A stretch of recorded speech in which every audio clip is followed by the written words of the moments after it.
everybody, I'm Rochelle Leah. For years, he was a WWE World Champion. He had it all: private jets, cars, houses, money. He was a superstar.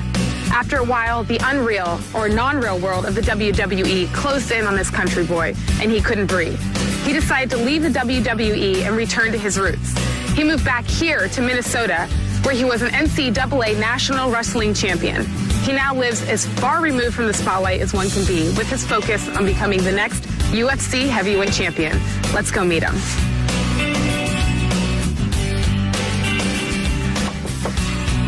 Hi. Hey, Brock, how are you? I'm good. How are you, Rochelle? Good. Thanks for having us. Thanks for coming to Minnesota. Yeah, it's pretty cold out. It's snowing. Come on in. Absolutely. This is Brock Lesnar, and this is UFC All Access. Come on in. Thank you so much. Your driveway is like a mile long. It's long.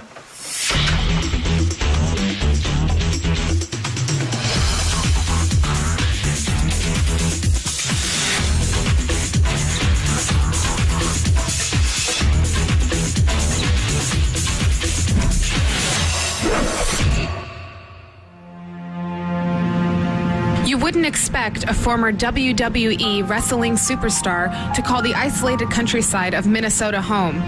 But for Brock Lesnar, that life, full of glitz and glamour, is far behind him.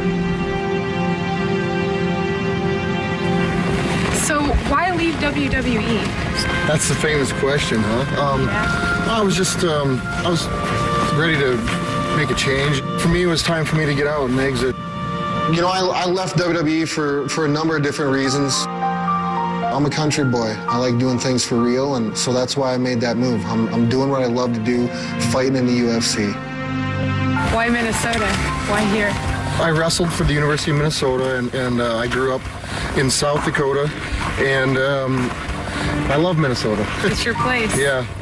I won my junior college national title in 1998 and was recruited by University of Minnesota. Jay Robinson and Marty Morgan were like, you know, we got to have this kid. Let's get him out here. We were watching the tournament to go along, and me and the head coach, Jay Robinson, all of a sudden we could hear boom, boom, and the crowd going, ooh, ah. And I remember looking across the gym, and I seen this creature across the mat wrestling and picking this guy up and exploding through his moves. And we said, we got to get this guy. I just got done just destroying everybody, and Jay Robinson and Marty Morgan came up to me and they were like, are you interested in coming to University of Minnesota? And I'm like, absolutely, sure. You know, I went with my gut instinct. I definitely made the right decision. Brock went on to have a very successful college wrestling career, winning the Big Ten Championship twice and the NCAA Heavyweight National Championship in 2000. When his college career ended, he was immediately signed by the WWE, a move that would take over his life for the next 4 years. But after a while, he thinks, I need to get back to my competitive nature, and I think that's what brought him back to fighting. It's a perfect fit for him. Not only is he a great competitor from the past, but he's also an entertainer. The two things are, to me, what the fight game needs.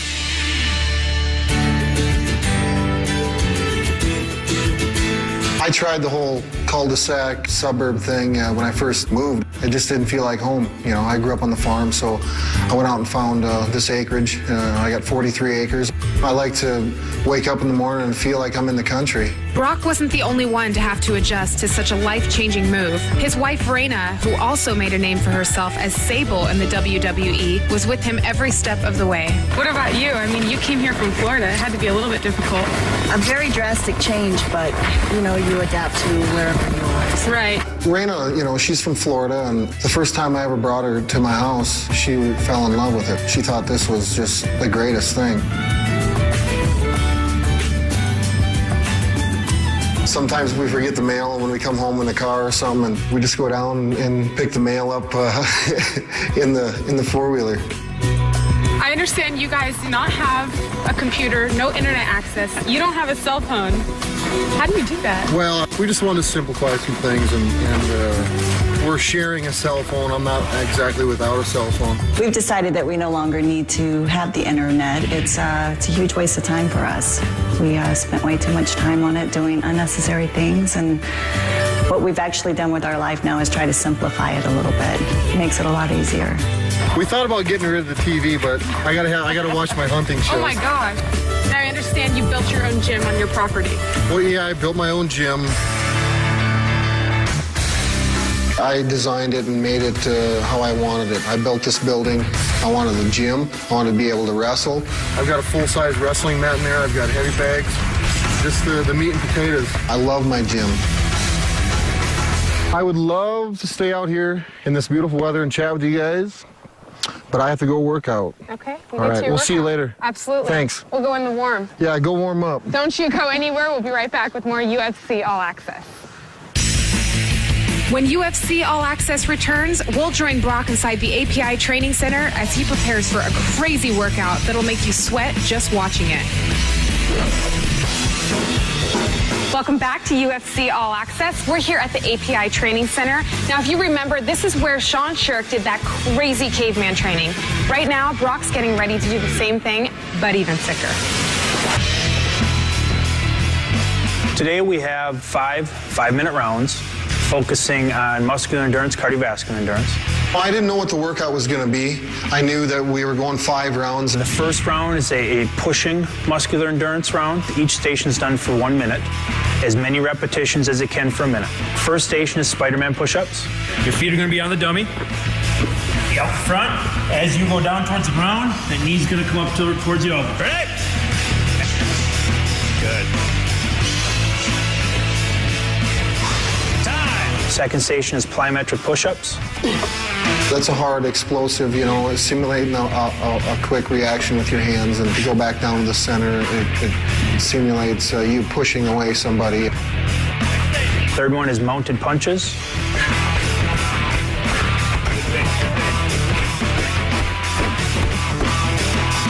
Fourth station is the tire push.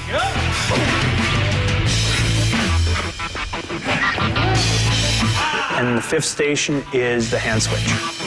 All these exercises, you're using the same muscles, so by the time you get to the next exercise, it's like your muscles are just drained, and it gets to be a long 5 rounds, and that's how a fight is. Time! 1 minute break. Round 2. Here we go. Second round is the pulling exercises. Works on increasing the muscle endurance in his pulling muscles. First station, he does recline pull-ups.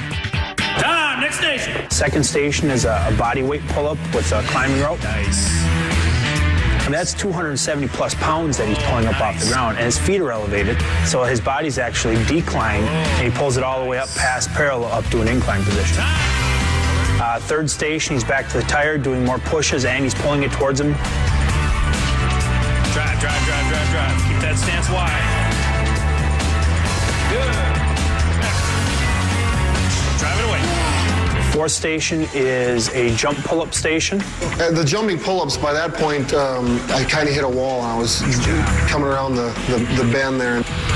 And the fifth station is he does a heavy bag twirl. On every exercise, I try to get one more. I try to do one more, always pushing my body. Let's do one more, That's an 80-pound heavy bag that he's actually picking up, spinning in the air and catching it, and then spinning it back the other way. Round 3 is a cardiovascular endurance round. First station is an Airdyne bike. We try to keep the RPMs above 70 RPMs per minute. On the Airdyne, you're pushing and pulling and using your legs. After the minute, it's a quick transition to the upper body ergometer, or the UBE. The UBE machine, where it just simulates, pummeling and punching, and it's solely your arms. That thing sucks. And then the third station is the incline training. On the incline treadmill, it's solely your legs, and you're running up this hill as fast as you can. It's like running up one of the steepest hills you've ever run up in your life. That's what it feels like. Nice job. No seat. You gotta stand up the whole time. Next station, he's on the wind sprint bike, which is an adjustable resistance bike. We put him on the highest resistance, make him stand the whole time, and continue to burn out the legs. Last station in the third round is another Airdyne bike. After doing the 4 stations before that, I still try to get him to keep the RPMs above 70. Time! Round 4 is more of a hybrid strength round. First station is the jammer machine. Good. Drive it up. Second station that he did was the sledgehammer. the one-arm sledgehammer. You're swinging the 16-pound hammer around with one hand and you know, utilizing your shoulder, your hips. You have to control it, otherwise the thing will come up and knock you right in the head. Nice job. We're on the bear crawls. Third station was a bear crawl station. The only ones I really despise is the bear crawl. It's like nightmare. If I had to put down on paper how many miles I've bear crawled in my entire life, it would probably be a good 100 miles. These guys sweat more than any of you guys I've ever seen. Fourth station, he did the medicine ball sprawls. I don't like that one either. I don't like any of them, but that's probably what motivates me to try to do another one. Because I ain't gonna let the machine or the exercise beat me. And then the fifth station was a transition station.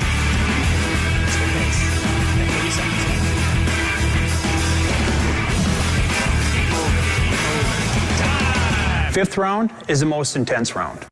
We've got 5 different stations, same stations as the third round, but the difference is I make the resistance heavier and I make him work harder. And there's no rest. He goes from one station to the next, to the next, to the next for the full 5 minutes without really getting a break or getting a chance to catch his breath. I don't enjoy any one of those exercises, I mean, but I do, I know that I have to do them because though going through that process is gonna put me above my opponent, I know. That was a good one. Who wants to do another round? That was wild. For 265 pounds, that man can move. Now we know Brock is highly conditioned. When we return, we're going to see him work on his technique. Don't go anywhere. This is UFC All Access. Welcome back to UFC All Access. Now, being an NCAA national champion, we all know Brock Lesnar can wrestle. But the real question is, does he have what it takes to be a mixed martial artist? We're here at the Minnesota Martial Arts Academy, where his trainers Marty and Greg are going to take him through his MMA workout. But generally, my part is putting together the whole mixed martial arts aspect of his fighting. He's coming in from a wrestling background. What I do is I'm plugging in over this last year, year and a half, the boxing, the submissions, you know, tying it all together. Just 1, 2, 3, hit. One knee grab. 1, 2, bring it up. Come back to position. One thing about Brock Lesnar is he's mentally tough.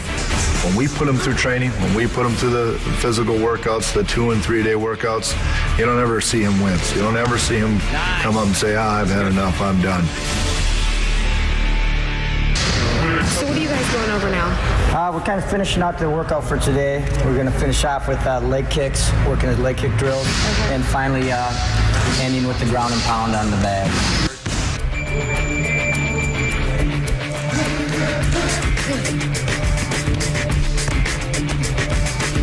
Every workout I want to push myself to where, you know, I don't know if I've got anything left. I definitely feel that he's ready to go out there and really show that he is one of the, you know, potentially top heavyweights out there right now. Hopefully I get to utilize these a little bit. I'm having trouble getting into these double X's. I picked up a pair of double X UFC gloves and I have trouble getting my hands in them. So I asked for triple X, and I believe that they're going to make some. I hope so. My whole philosophy on nutrition and weight training and all those things, for me, I sweat profusely. I mean, when I start working out, I'll drop anywhere between 8 to 12 pounds. When we're in our hardest training cycles, Brock's going to have a harder time trying to keep his weight on than he would trying to gain weight. So I'm eating calories. I'm eating a lot of calories. I don't have to cut weight to make 265 now. It's high protein, high calories. I drink a gallon of water a day with electrolytes in it, and let's get it back in the body so I can get replenished and start feeling good for my next workout. Start to pick it up a little bit as you start to feel comfortable with it, a little quicker. Just get the eyes ready. You just saw his technique and power, and when we return, Brock's going to show us his strength as we head to his personal gym where he's going to pump some iron when UFC All Access returns. I went from, making a lot of money and having a lot of things, but it's not all about having the nicest vehicle, My wife digs it. I like that remote control antenna on it, I got a remote control for it at home. People are surprised because they've seen what I used to drive, and now I drive the Red Rocket, my little car. Hop in the luxury sedan. It ain't all about looking good. I don't care.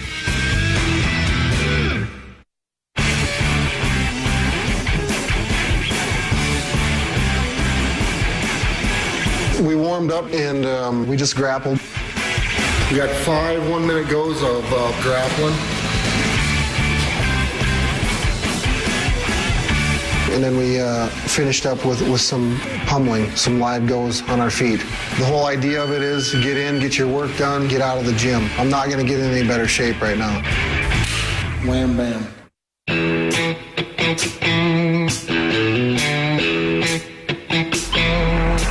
It's snowing as we speak, as you can see, and I've got to work out in about 20 minutes. Before my workout, it started snowing today, and I get in my tractor and plow the driveway out a little bit. You can take the boy out of the country, but you can't take the country out of the boy.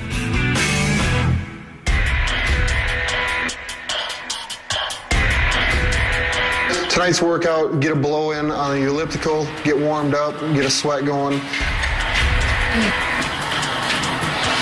And then just come in the weight room and get a nice heavy circuit lift in.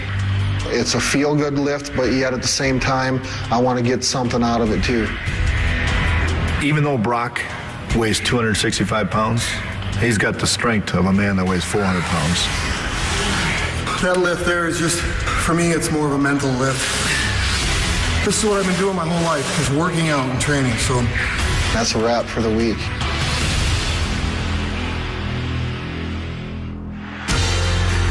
The first time I ever watched UFC, absolutely I was a fan of it, I thought, I can do this. I've been training in mixed martial arts, jiu-jitsu, boxing, Muay Thai, all these things for a year and a half. He's been here before. He walks out there in this first fight, everyone keeps telling me, what about the pressure, all these things. It's like, Brock's been there before. He's competed. I put time, blood, sweat, tears into my workouts. Now, the lion's hungry. Feed me. Brock's just going out to put on a fight, and he's excited to do it. He thrives on this. It makes him happy, and not only is this exactly what he wants to be doing, I think it's going to be a long-lasting career for him. My number one goal is to be the best heavyweight in the UFC. I'm ready for Vegas, baby. Okay, you're done now? That's it. That's it? That's it. Thank you so much for having us. Thanks for coming. I really appreciate it. I know you're a private guy, and this has been an honor, so thank you. Thank you very much for coming. All right, this is Brock Lesnar. I'm Rochelle Leah, and this has been UFC All Access. We'll see you next time. Is that where the gun show is?